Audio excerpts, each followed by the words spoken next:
Hola a todos y a todas, mi nombre es Mayra Martínez, formo parte del equipo de Supera de Salud Comunitaria y el día de hoy vamos a hablar del tema de violencia y género.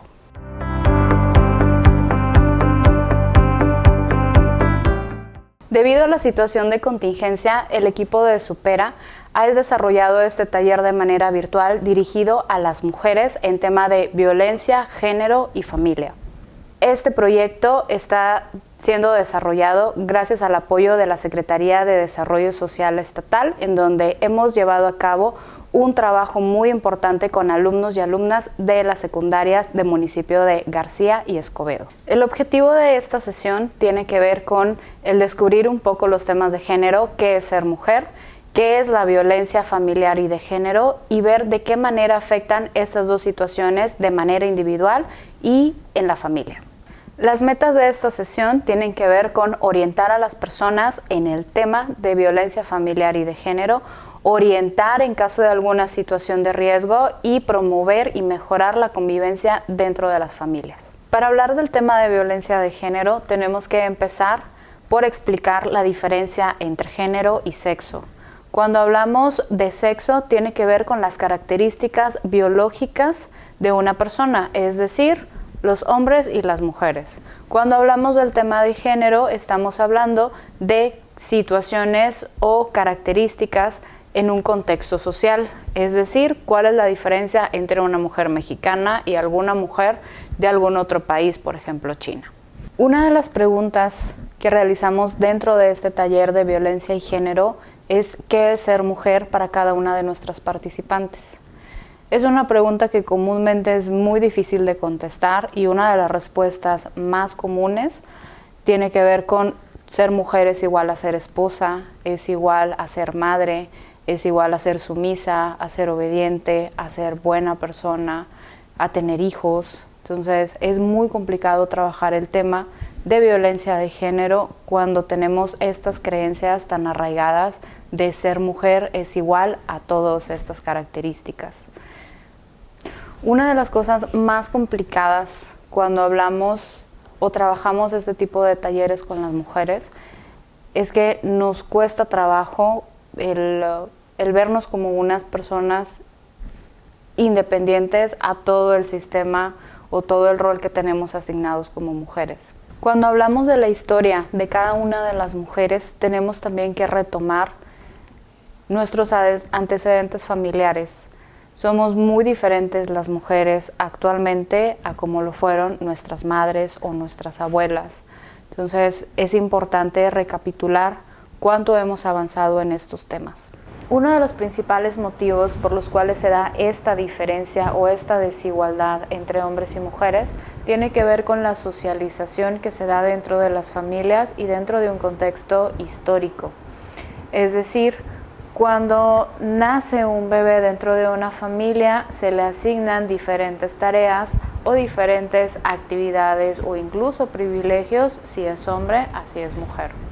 Uno de ellos tiene que ver desde las actividades de la casa, desde los permisos a fiestas o eventos sociales, desde la actividad a lo mejor con los amigos, con las parejas, y esto se va desarrollando a lo largo de la vida de los hombres y de las mujeres, en donde a las mujeres, como lo plantea una filósofa española, Amelia Valcárcel habla de algo que lo denomina la ley del agrado.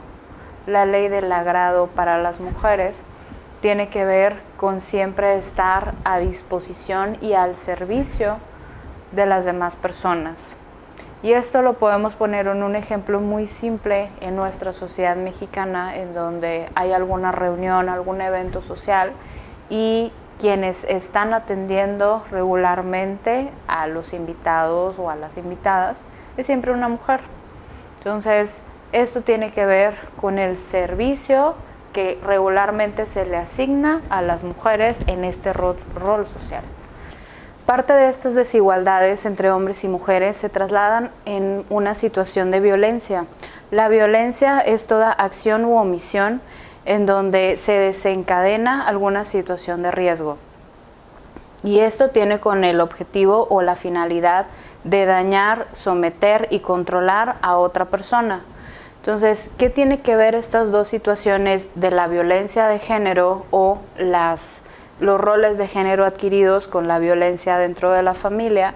Muchas veces cuando se cría de manera diferente o se educa de manera diferente a hombres y a mujeres, se traslada en esta parte de violencia porque hay desigualdades entre ellos. Es decir, anteriormente a las mujeres no se nos permitía decidir cuántos hijos podíamos tener, por ejemplo, tampoco se nos permitía acceso a la educación. Existen diferentes tipos de violencia. Uno de ellos es la violencia psicológica.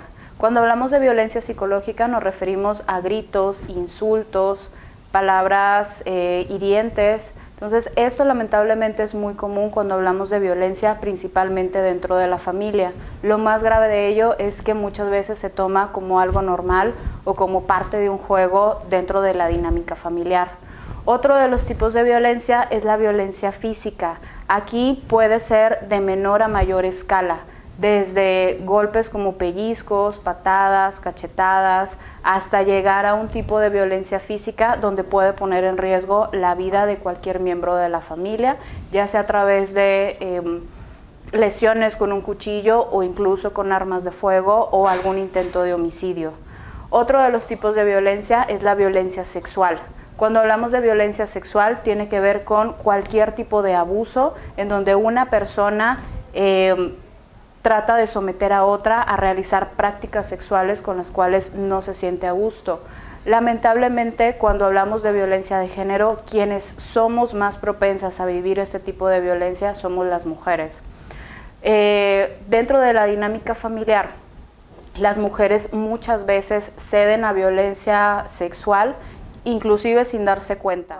Y este es el tipo de violencia que lamentablemente es la que se detecta menos, sobre todo en una relación de pareja, porque se ve este tipo de relaciones o de prácticas como parte de una relación normal, en donde en ocasiones el intercambio de favores sexuales implican prácticas con las que muchas veces las mujeres o no se sienten a gusto o no tienen ganas de tener relaciones sexuales. En ocasiones también la pareja tratan de manipular principalmente a las mujeres diciéndoles cosas o frases como pues es tu deber de esposa, si tú no accedes a esta práctica sexual voy a buscar a alguien que sí lo acceda. Otro tipo de violencia es la violencia patrimonial. La violencia patrimonial es cuando una persona dentro del hogar esconde o retiene documentos para poder controlar o chantajear a las personas que regularmente son los hijos o las hijas o en este caso las mujeres. Otro tipo de violencia es la violencia económica. En ese tipo de violencia es muy común que el agresor, en este caso, condicione el dinero dentro de la familia, a lo mejor a situaciones que él considera como dentro de lo normal o dentro de su rol de proveedor. Incluso cuando las dos personas en una relación trabajan, también existe la violencia económica, en donde una de estas personas gasta la mayoría del ingreso de la familia, a lo mejor en situaciones personales, donde también vemos como algo común que cuando las dos personas trabajan, regularmente uno sale más que otro, a lo mejor se va a ver el fútbol, a lo mejor tiene como otro tipo de actividades o compra cosas que no son indispensables para la familia y lamentablemente es muy común que para las mujeres que trabajan, la mayoría de su ingreso o casi todo su ingreso se va a situaciones para la casa y para sus hijos, donde una vez más esta cuestión de género por una estructura social nos hace dejarnos en último lugar y lamentablemente no le damos como importancia a situaciones a veces de salud que necesitamos en este momento. Cualquiera de los tipos de violencia que mencionamos hace un momento forma parte de un factor de riesgo importante dentro de la familia, desde la violencia psicológica que va desde insultos hasta cualquier tipo de violencia física. Es muy importante detectar factores de riesgo dentro de la familia. Si se tiene hijos o hijas adolescentes, es muy importante estar monitoreando algún cambio de conducta entre ellos y ellas, como situaciones que van desde salir mucho de la casa, no querer estar dentro del domicilio, y esto se da frecuentemente cuando hay situaciones de conflicto con la familia. También en esta etapa de la adolescencia es muy común que empiecen con una relación de noviazgo. Muchas veces por una situación de violencia dentro de la familia, esta relación de noviazgo suele ser muy importante para los adolescentes. Entonces, como madre de familia o como padre de familia, es de suma importancia que puedan monitorear quiénes son las personas que están alrededor de su hijo o de su hija. Si tú detectas que vives alguna situación de riesgo, es muy importante que sigas estas sencillas recomendaciones. Una de ellas es contar con redes de apoyo. ¿A qué nos referimos con redes de apoyo? Que puedas tener a alguien de confianza a quien acudir cuando suceda alguna situación de violencia. Eso es algo muy importante. Otra de ellas es tener siempre documentos oficiales a la mano, desde actas de nacimiento, alguna cartilla del Seguro Social, pasaporte en caso de tenerlo, y documentos que te puedan servir en caso de que te tengas que mover de urgencia. También es importante que acudas a dependencias especializadas en donde te puedan brindar una asesoría y un acompañamiento, desde una atención psicológica, una asesoría legal y el apoyo en cuestión de asistencial en caso de que sea necesario.